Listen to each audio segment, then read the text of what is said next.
నమస్కారం. ఇటీవల కజకిస్తాన్లోని అల్మాటీ నగరంలో ఒకటి జరిగింది. నవభారత్ అంతర్జాతీయ వ్యాపార శ్రేష్ఠత సదస్సు 2025 అని. అవును. వినడానికి ఇది ఏదో పెద్ద వ్యాపార సమావేశంలా అనిపిస్తుంది కదా. కానీ మనం దీన్ని లోతుగా పరిశీలిస్తే అసలు కథ వేరే ఉంది. కరెక్ట్. ఇది కేవలం వాణిజ్య ఒప్పందాల గురించి కాదు. అస్సలు కాదు. మధ్య ఆసియాలో భారతదేశం తన పలుకుబడిని, అంటే సాఫ్ట్ పవర్ అంటారు కదా, దాన్ని ఒక కొత్త మార్గంలో ప్రదర్శించడానికి వేసిన ఒక పెద్ద వ్యూహాత్మక అడుగు. మీరు సాఫ్ట్ పవర్ అనే పదం వాడారు. అది చాలా ముఖ్యం. అంటే సైనిక శక్తి లేక డబ్బుతో కాకుండా ఒక దేశ సంస్కృతి, విలువలు, విధానాల ద్వారా ఇతర దేశాలను ఆకర్షించడం. అవును. ఈ సదస్సులో భారతదేశం సరిగ్గా అదే చేసింది. పైకి చూస్తే వ్యాపార విజయాలను జరుపుకోవడం దీని ఉద్దేశ్యం. కాని అసలు లక్ష్యం భారతదేశం ఆరోగ్య సంరక్షణ మరియు విద్యారంగాల్లో అభివృద్ధి చేసిన ఒక విజయవంతమైన నమూనాని మధ్యాసియా దేశాలకు ఎగుమతి చేయడం. ఇక్కడ ఒక విషయం మనం గమనించాలి. చాలా దేశాలు విద్య, ఆరోగ్యం అంటే అది కేవలం ప్రభుత్వం చేయాల్సిన ఖర్చు అనుకుంటాయి. కానీ భారతదేశం వాళ్ళకి ఏం చూపిస్తోందంటే ఇది ఖర్చు కాదు, పెట్టుబడి అని. ఖచ్చితంగా. మీరు మంచి డాక్టర్లను, ఇంజనీర్లను తయారు చేస్తే అది మీ దేశానికి ఆర్థికంగా బలం చేకూరుస్తుంది. ఈ ఒక్క ఆలోచన విధానంలోనే చాలా పెద్ద మార్పుంది. అవును. సామాజిక మౌలిక సదుపాయాలను ఆర్థిక చోదక శక్తిగా ఎలా మార్చవచ్చో భారతదేశం చేసి చూపిస్తోందన్నమాట. సరే, అయితే మనం ఈ విషయం లోతుల్లోకి వెళ్దాం. ఈ సదస్సు ద్వారా భారతదేశం మధ్య ఆసియా దేశాలకు వైద్య విద్య, ఆరోగ్య సంరక్షణలో ఒక పూర్తిస్థాయి పరిష్కారాన్ని ఎలా అందిస్తోందో అర్థం చేసుకోవడమే మన ఈనాటి చర్చ యొక్క లక్ష్యం. అలాగే. ఈ మొత్తం కథలో ఆంధ్రప్రదేశ్లోని రాజమండ్రికి చెందిన డాక్టర్ గన్నీ భాస్కర్రావు, ఆయన స్థాపించిన జీఎస్ఎల్ సంస్థలు కేంద్ర బిందువుగా నిలిచాయి. ముందుగా ఈ సదస్సులో డాక్టర్ గన్నీ భాస్కర్రావు గారికి జీవిత సాఫల్య పురస్కారమిచ్చారు. అవును. ఆయన కేవలం ఒక గొప్ప సర్జన్ మాత్రమే కాదు, ఆయన ఒక దార్శనికుడు.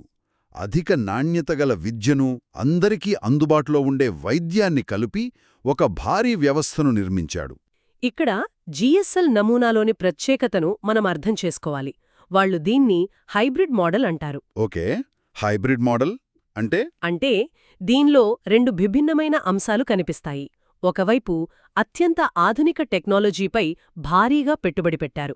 ఉదాహరణకు కాడవెరిక్ రోబోటిక్ ల్యాబ్ లాంటివి. కాడవెరిక్ రోబోటిక్ ల్యాబ్ అంటే మనిషి శరీరంపై కాకుండా ప్రత్యేకంగా భద్రపర్చిన సవాలపై రోబోటిక్ సర్జరీని ప్రాక్టీస్ చేసే అత్యాధునిక ల్యాబ్ అనుమాట.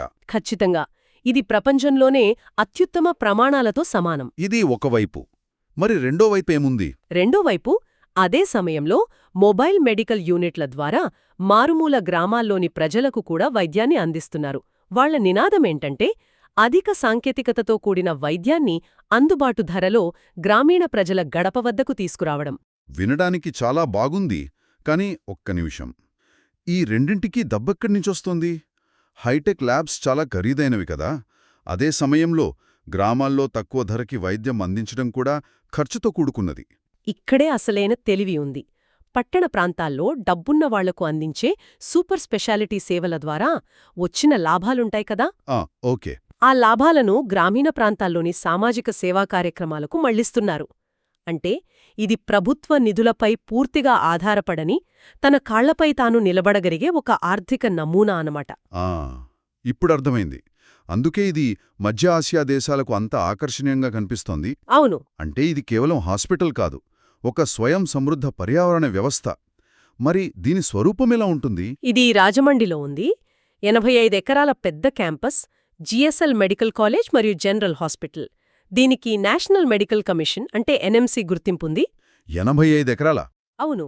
ఏటా 250 మంది ఎండీబీఎస్ విద్యార్థులను చేర్చుకుంటున్నారు. దాంతోపాటు పీజీ, సూపర్ స్పెషాలిటీ కోర్సులు కూడా ఉన్నాయి. ఇంకా ముఖ్యంగా ఇది కేవలం మెడికల్ కాలేజ్ మాత్రమే కాదు. దాంతోపాటు డెంటల్, ఫిజియోథెరపీ, నర్సింగ్, పారామెడికల్ కాలేజీలు ఇలా అన్నీ ఒకే చోట ఉన్నాయి. అంటే ఒక డాక్టర్ ఒంటరిగా పనిచేయడు, ఒక టీంతో కలిసి పనిచేస్తాడు.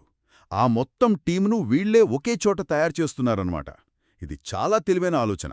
నిజమే. కానీ ఈ మోడల్ వినడానికి బావుంది. ఇది నిజంగా ఇతర దేశాల్లో పనిచేస్తుందా?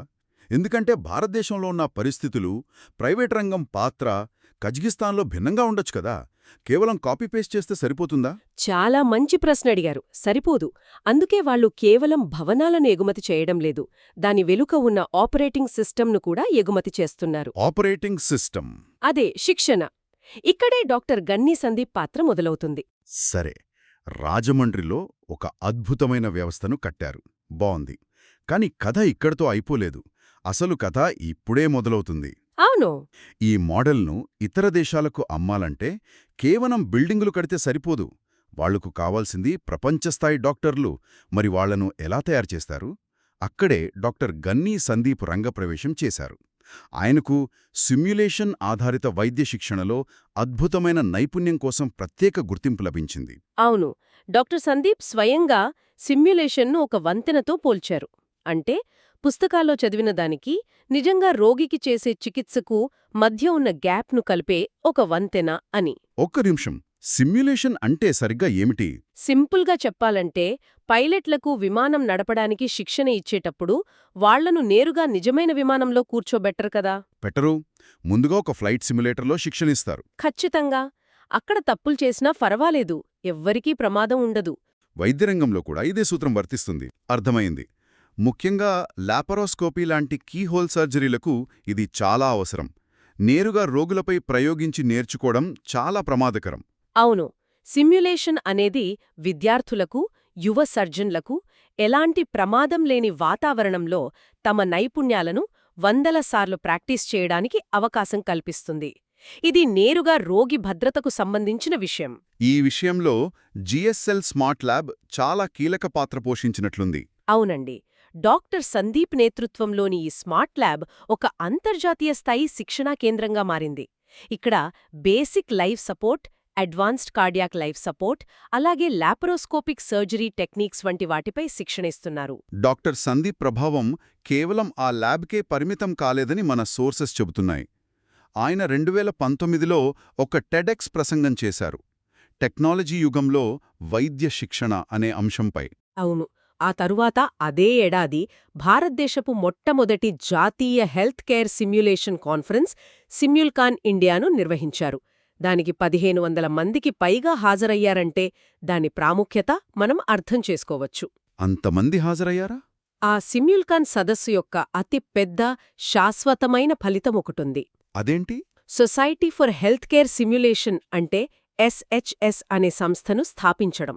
సింపుల్గా చెప్పాలంటే ఈ SHS అనేది భారతదేశంలో డాక్టర్లకు శిక్షణ ఇవ్వడానికి ఒకే రకమైన, ఉన్నతమైన ప్రమాణాలను నిర్దేశించే ఒక సంస్థ. అంటే ఒకే రూల్ బుక్ లాంటిది. అంతే. ఇప్పుడు ఈ SHS ద్వారా భారతదేశం కేవలం శిక్షణను మాత్రమే కాదు, శిక్షణా ప్రమాణాలను కూడా ఇతర దేశాలకు ఎగుమతి చేసే స్థాయికి చేరుకుంది. ఆగండి, ఇక్కడే అల్మాటీ సదస్సులో ఒక కీలకమైన ప్రకటన వచ్చింది కదా? వచ్చింది. మీరు దాన్ని పట్టుకున్నారు. అల్మాటీ సదస్సులో వచ్చిన అత్యంత కీలకమైన ప్రకటన అదే. మార్చ్ 2026లో 3వ అంతర్జాతీయ సిమ్యుల్కాన్ను ఉజ్బెకిస్తాన్లోని తాష్కెంట్లో నిర్వహించబోతున్నారు. ఒక్క నిమిషం. అంటే వాళ్లు తమ సొంత ప్రధాన కాన్ఫరెన్స్ను భారతదేశంలో కాకుండా మధ్య ఆసియాలో నిర్వహిస్తున్నారా? ఇది కేవలం వేదిక మార్చడం లాలేదు. అస్సలు కాదు. ఇది ఒక రకమైన సాఫ్ట్వేర్ ఇన్స్టాలేషన్ లాగా ఉంది. వాళ్ల సిస్టమ్ను, వాళ్ల ప్రమాణాలను నేరుగా అక్కడ ఇన్స్టాల్ చేస్తున్నారు. నేను సరిగ్గానే అర్థం చేసుకున్నానా? మీరు 100కి 100 పాళ్లు సరిగ్గా అర్థం చేసుకున్నారు. ఇది చాలా పెద్ద వ్యూహాత్మక ఎత్తుగడ. ఇది ఎలా ఉందంటే, అమెరికా వాళ్లు తమ సూపర్ బౌల్ ఫైనల్ మ్యాచ్ను లండన్లో నిర్వహించడం లాంటిది. వావ్, మంచి పోలిక. అది కేవలం ఒక గేమ్ కాదు. వాళ్లు తమ సంస్కృతిని, తమ ఆధిపత్యాన్ని ప్రదర్శిస్తున్నట్టు. ఇక్కడ SHS కూడా అదే పని చేస్తోంది. మరి దీనివల్ల వాళ్లకొచ్చే లాభమేంటి? ఇప్పటివరకు ప్రపంచంలో ఇలాంటి శిక్షణా ప్రమాణాలను నిర్దేశించేవి ఎక్కువగా పశ్చిమ దేశాల సంస్థలే. ఉదాహరణకు అమెరికాకు చెందిన SH అనే సంస్థ IMSH అనే పెద్ద కాన్ఫరెన్స్ను నిర్వహిస్తుంది. ఓకే. ఇప్పుడు SHS తాష్కెంట్లో ఈ కార్యక్రమం చేయడం ద్వారా ఆ పశ్చిమ దేశాల సంస్థలపై ఆధారపడకుండా మధ్య ఆసియా ప్రాంతంలో తానే ఒక కీలకమైన ప్రమాణ నిర్ధారక సంస్థగా ఎదుగుతోంది. అంటే భారతదేశం ఇప్పుడు రూల్స్ ఫాలో అయ్యే దేశం కాదు, రూల్స్ తయారు చేసే దేశంగా మారుతుందన్నమాట. ఖచ్చితంగా. ఇది చాలా పెద్ద విషయం. అయితే ఇన్ని వేల మంది డాక్టర్లను తయారు చేస్తున్నప్పుడు వాళ్ల నాణ్యతను ఎలా నిర్ధారిస్తారు? ఇది అక్రెడిటేషన్ అంటే గుర్తింపు యొక్క ఆవశ్యకతను ముందుకు తెస్తుంది. తప్పకుండా. ఇది అంతర్జాతీయ వైద్య విద్యలో ఒక పెద్ద సవాలు. ముఖ్యంగా అమెరికాలో ప్రాక్టీస్ చెయ్యాలనుకునే విదేశీ డాక్టర్లకు ఈసీఎఫ్ఎంజీ అనేది ఒక గేట్ కీపర్ లాంటి సంస్థ. అవును, ఈసీఎఫ్ఎంజీ. వాళ్ళు 2023 నుండి ఒక కొత్త, కఠినమైన నిబంధన పెట్టారు. దాని ప్రకారం విదేశీ డాక్టర్లు చదివిన మెడికల్ స్కూల్ తప్పనిసరిగా WFME చే గుర్తింపు పొందిన ఏజెన్సీలచే అక్రెడిటేషన్ పొందాలి. అంటే ఈసీఎఫ్ఎంజీ ఒక రూల్ పెడితే దాని ప్రభావం ప్రపంచమంతా ఉంటుందన్నమాట. ఈ ఒత్తిడికి కజకిస్తాన్ లాంటి దేశాలు ఎలా స్పందిస్తున్నాయి? కజకిస్తాన్ చాలా చురుకుగా ఉంది. వాళ్లు తమ అక్రిడిటేషన్ ప్రమాణాలను మెరుగుపరచడానికి జాతీయ, అంతర్జాతీయ నిపుణులతో ప్రత్యేక టాస్క్ ఫోర్స్లను కూడా ఏర్పాటు చేశారు. అంటే నాణ్యత విషయంలో వాళ్లు రాజీపడటానికి సిద్ధంగా లేరు. అందుకే భారతదేశం నుండి వస్తున్న ఈ నాణ్యమైన శిక్షణా ప్రమాణాల పట్ల వాళ్ళంత ఆసక్తిగా ఉన్నారు. అవును. సరే, శిక్షణ నాణ్యత బాగుంది, ప్రమాణాలు బాగున్నాయి. కానీ ఈ శిక్షణంతా జరిగేది హాస్పిటల్ భవనంలో కదా. ఒకవేళ భూకంపం వచ్చినా, తుఫానొచ్చినా ఆ హాస్పిటల్ నిలబడగలగాలి. ఇక్కడే స్మార్ట్ హాస్పిటల్ అనే భావన వస్తోంది. అవును. స్మార్ట్ హాస్పిటల్ అనగానే అందరూ హైటెక్ కంప్యూటర్లు, రోబోలు అనుకుంటారు. కాని దాని అసలు అర్థం అది కాదు. మరేమిటి? స్మార్ట్ హాస్పిటల్ అంటే స్థితిస్థాపకత, అంటే రెసిలియన్స్. ఎలాంటి విపత్తు సంభవించినా నిరంతరాయంగా పనిచేయగల సామర్థ్యం. దీనికోసం పర్యావరణ అనుకూల టెక్నాలజీలను వాడతారు. ఉదాహరణకు సౌర ఫలకాలు, విద్యుత్ నిల్వ చేసే బ్యాటరీలు. ఇవి ఆస్పత్రికి విద్యుత్ స్వయం ప్రతిపత్తిని ఇస్తాయి. దీనికేదైనా వాస్తవ ఉదాహరణ ఉందా? ఒక అద్భుతమైన ఉదాహరణ ఉంది. కరేబియన్లోని సెయింట్ విన్సెంట్ మరియు గ్రెనడైన్స్లో ఉన్న జార్జ్ టౌన్ హాస్పిటల్. ఓకే. దానిని స్మార్ట్ హాస్పిటల్గా మార్చిన తర్వాత ఒక పెద్ద తుఫాను వచ్చి దేశంలోని 39 ఇతర క్లినిక్లు దెబ్బతిన్నా ఈ ఒక్క ఆస్పత్రి మాత్రం నిరంతరాయంగా పనిచేస్తూనే ఉంది. వావ్! ఇప్పుడు ఆలోచిస్తే భారతదేశం మధ్య ఆసియాకు అందించే పరిష్కారం ఎంత సమగ్రంగా ఉందో. 1 నైపుణ్యం కోసం సిమ్యులేషన్ శిక్షణ, 2 స్థితిస్థాపకత కోసం స్మార్ట్ హాస్పిటల్స్ మౌలిక సదుపాయాలు. ఇదొక పూర్తి ప్యాకేజ్. అవును. ఒకవైపు సాఫ్ట్వేర్, మరోవైపు హార్డ్వేర్. రెండింటినీ కలిపి అందిస్తున్నారు. మరి ఈ వైద్య విద్యా సంబంధమైన విషయాల వెనకున్న భౌగోళిక రాజకీయ ప్రాముఖ్యతేమిది? దీని వెనక ప్రభుత్వాల మద్దతెంతవరకు ఉంది? ఈ సదస్సు వెనక ఉన్నతస్థాయి దౌత్యపరమైన ఆర్థిక మద్దతు చాలా స్పష్టంగా కనిపిస్తోంది. పురస్కార ప్రదానోత్సవానికి ముఖ్య అతిథిగా మిస్టర్ ఎస్ బులత్ హాజరయ్యారు. ఆయన కజకిస్తాన్ విదేశాంగ మంత్రిత్వ శాఖలో ఉన్నతస్థాయి దౌత్యవేత్త. అంటే ప్రభుత్వ ఆసక్తి, ఆమోదమున్నట్లే లెక్క. ఖచ్చితంగా. మరి భారతదేశం వైపు నుంచి కూడా అంతే స్థాయి ప్రాతినిధ్యం ఉన్నట్లుంది. అవును. మహారాష్ట్ర ఉప ముఖ్యమంత్రి దేవేంద్ర ఫడ్నవీస్ భార్య శ్రీమతి అమృతా ఫడ్నవీస్ కూడా ఈ కార్యక్రమంలో పాల్గొన్నారు. ఆమె కేవలం రాజకీయ నాయకుడి భార్య మాత్రమే కాదు. ఆమె స్వయంగా ఒక ప్రముఖ బ్యాంకర్, సామాజిక కార్యకర్త. కరెక్ట్.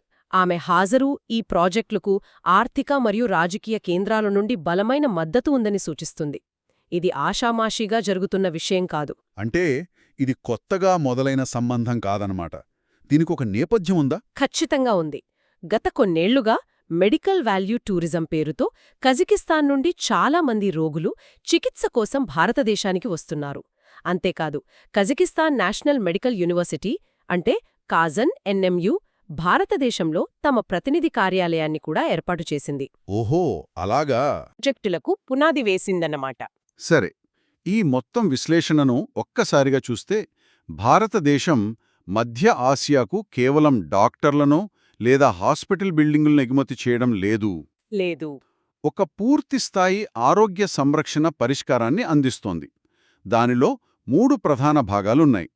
1 GSL లాంటి ఒక విజయవంతమైన, కొలవగల నమూనా. అవును. 2 SHS వంటి ఒక ఆధునిక, అంతర్జాతీయ స్థాయి శిక్షణా ప్రమాణం. మరియు 3 స్మార్ట్ హాస్పిటల్స్ వంటి ఒక విపత్తులను తట్టుకోగల మౌలిక సదుపాయాల బ్లూప్రింట్. ఇది చాలా సమగ్రమైన వ్యూహం. నిజమే. అయితే ఈ కథనం అంతా భారతదేశం తన నమూనాను ఎగుమతి చేయడంపైనే దృష్టి పెట్టింది. కాని ఒక్క క్షణం భవిష్యత్తులోకి చూద్దాం. చెప్పండి. ఈ నమూనాను మధ్య ఆసియా దేశాలు యథాతథంగా స్వీకరించకపోవచ్చు. వారు దానిని తమ స్థానిక అవసరాలకు, పరిస్థితులకు అనుగుణంగా మార్పులు చేసి దానిలో కొత్త ఆవిష్కరణలు చేయడం మొదలుపెడితే ఏమవుతుంది?